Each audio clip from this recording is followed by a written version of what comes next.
In a harrowing tale of vengeance gone too far, 3 teenagers have been sentenced to life imprisonment for the brutal murder of Gary Belfield and the attempted murder of his son, Luke Williams, in Gateshead.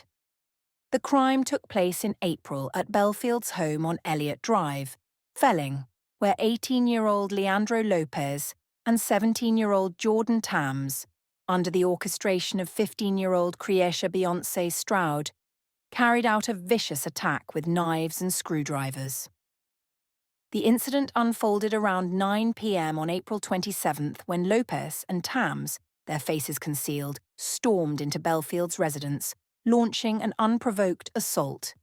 Gary Belfield, aged 40, a father of 6 and an Amazon delivery driver originally from Manchester, suffered nearly a dozen injuries, including fatal stab wounds to his back and thigh, the latter severing an artery, leading to his death on his own sofa.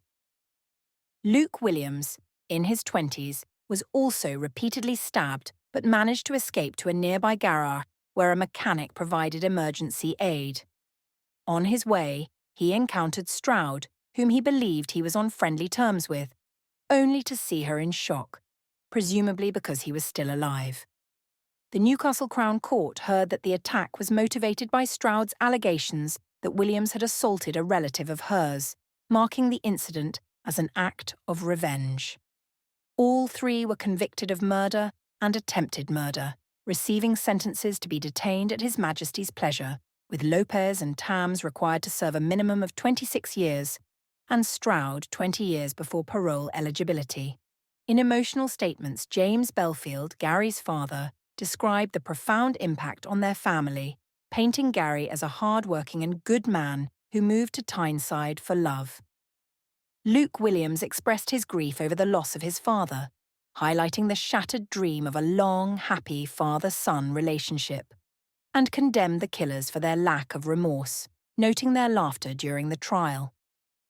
The court learned of the troubled backgrounds of the defendants.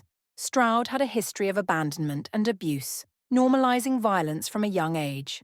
Lopez was a victim of his upbringing among criminals in Portugal before moving to the UK, where he faced persistent bullying. Tams had a history of violence exposure and possessed a knife before this crime, with voice notes on his phone revealing his intentions to harm others. Mr. Justice Constable, who allowed the naming of the younger defendants, described the attack as shockingly brutal, particularly because it was executed by minors. He pointed out the lack of remorse, especially Stroud's callous boasting post-attack, and emphasized that without her, this tragedy would not have occurred. The judge underscored the terror and suffering endured by Belfield during what he described as an unprovoked assault in his own home.